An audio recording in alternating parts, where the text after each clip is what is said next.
Every time the word shutdown starts floating around, it hits a nerve, not because of politics, but because your money is involved, your check, your healthcare, your peace of mind. And if you depend on Social Security, SSI, SSDI, Medicare, or even a paycheck that ties back to the federal system in some way, the uncertainty can feel exhausting. So let me slow this down with you. No hype, no panic, just facts, context, and reassurance. Because here's the truth right up front. Most of the fear people feel around a shutdown comes from not knowing what actually changes and what does not. And those two things are very different. I want to talk to you the way I talk to someone I care about. Calmly, clearly, one piece at a time.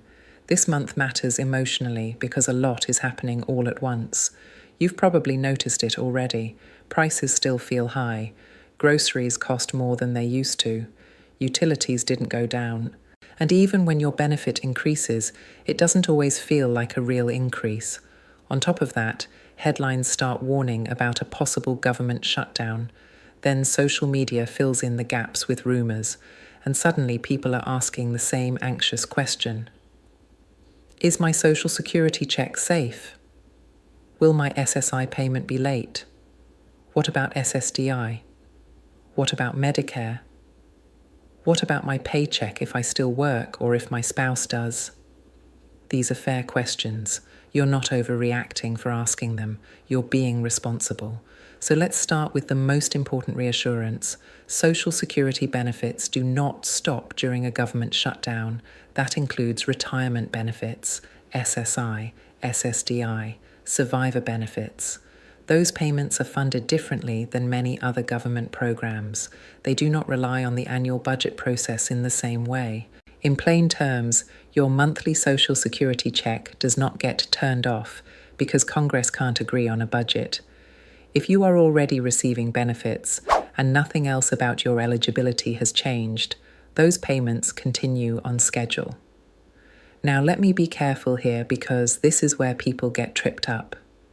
Continue on schedule does not mean everything related to Social Security runs normally behind the scenes. The checks go out, but some services slow down. And that's where confusion comes in. Before we get to that, let's talk about timing, because timing is what most people care about first. Social Security payment dates are based on your birth date if you're receiving retirement or SSDI benefits. If your birthday falls between the 1st and the 10th, your payment typically arrives on the 2nd Wednesday of the month, between the 11th and the 20th, the 3rd Wednesday, between the 21st and the 31st, the 4th Wednesday. SSI payments usually arrive on the 1st of the month, unless that date falls on a weekend or holiday, in which case they come earlier. None of that changes because of a shutdown. The calendar does not shift. The deposit system does not pause.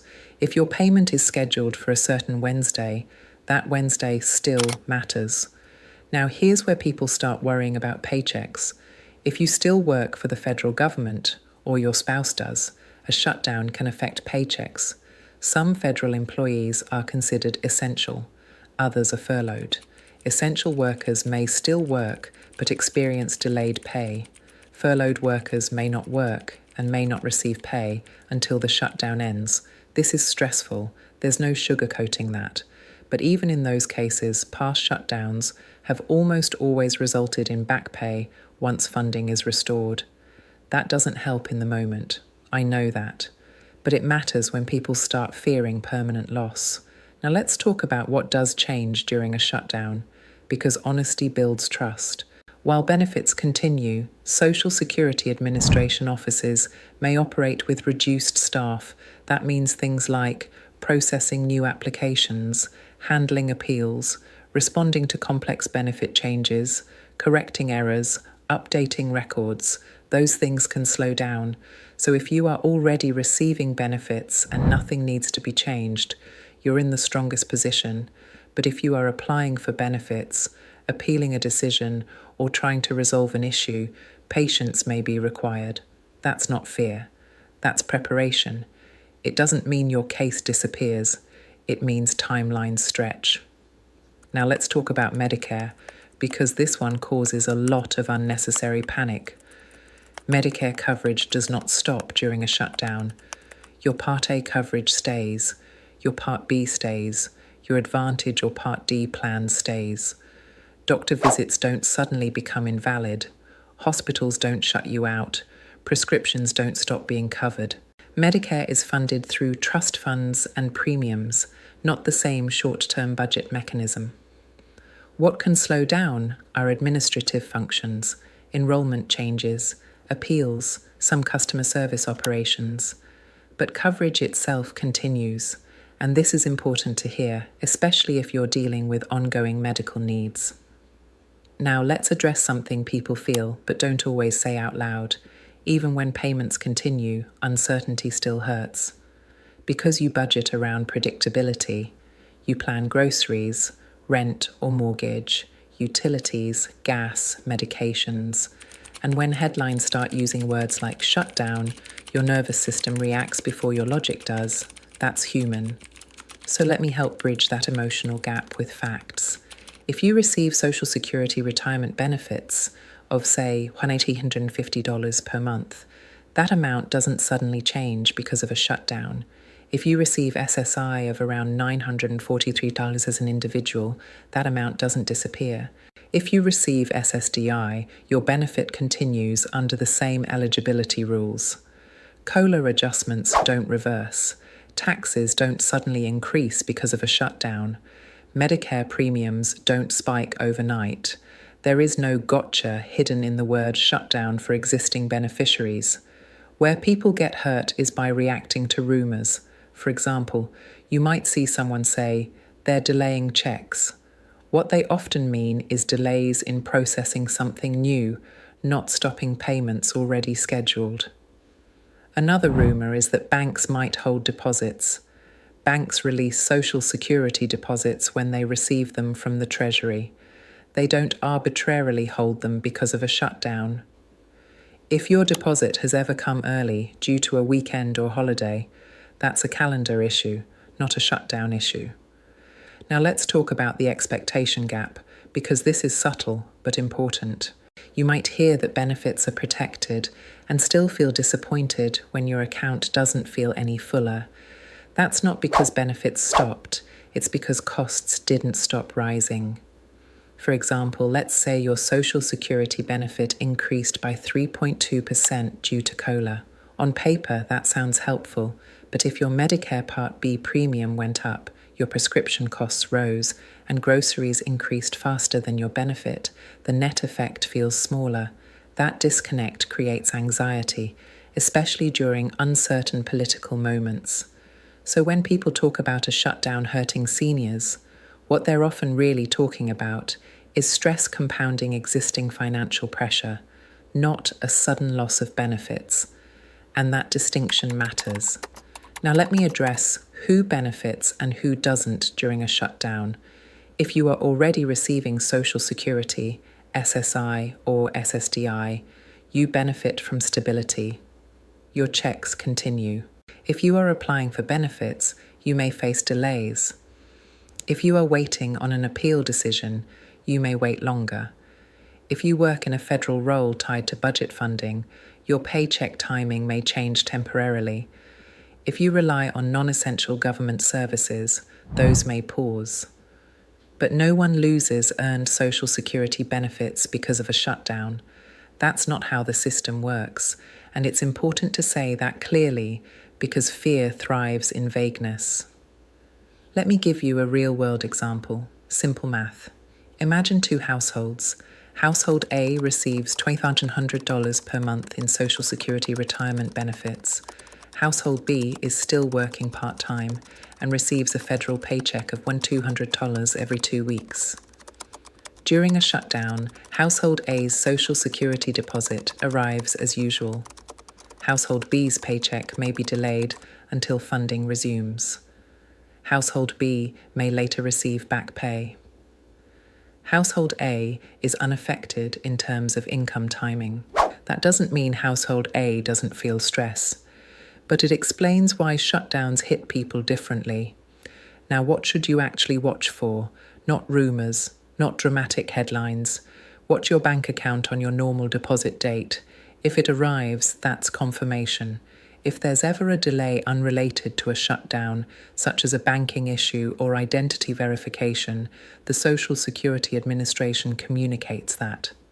But shutdowns themselves do not create surprise changes to benefit deposits.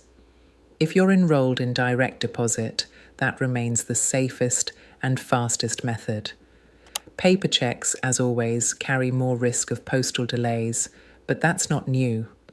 Now, let's talk about something else people worry about: taxes. A shutdown does not change how Social Security benefits are taxed. It doesn't change your combined income calculation. It doesn't suddenly increase the taxable portion of your benefits. IRS operations may slow, but tax law does not rewrite itself because of a funding lapse. Filing deadlines, if ever affected, are announced clearly, not guessed at.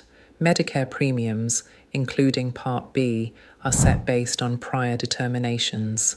They do not adjust mid-month because of political gridlock. So if your Part B premium is $174.70 or another amount based on income-related adjustments, that remains. There's no emergency adjustment hidden in a shutdown. Now let me speak directly to your sense of fatigue. A lot of people are tired of watching the same cycle repeat.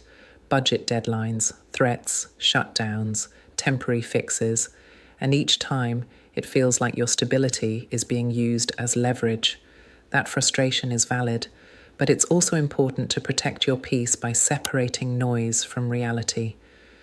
The reality is that Social Security has weathered shutdowns before, multiple times.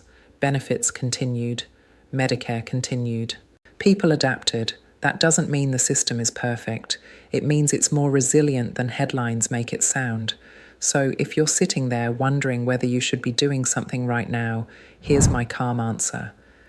If you're already receiving benefits and nothing in your personal situation has changed, you don't need to take action. No calls, no panic, no rushed decisions. If you are applying or appealing, be patient and document everything.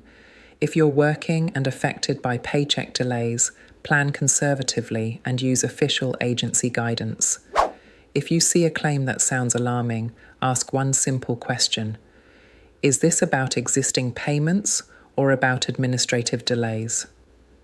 That question alone filters out a lot of fear. Now let me gently bring this home. What matters most right now is knowing where you stand. Your Social Security benefits are still arriving as scheduled. SSI and SSDI payments are still funded. Medicare coverage remains intact. A shutdown does not erase earned benefits. It may slow processes. It may create stress for workers. But it does not pull the floor out from under people already receiving benefits. And that stability matters more than it gets credit for. Stay informed, stay grounded, watch official sources. And remember, clarity beats fear every time. If this explanation helps settle your mind even a little, let me know in the comments. You don't have to. No pressure. And if you want to stay informed without panic, subscribing helps you filter out noise and focus on facts. We'll keep walking through these updates calmly, together. Your benefits matter, your peace matters, and you deserve clear information you can trust.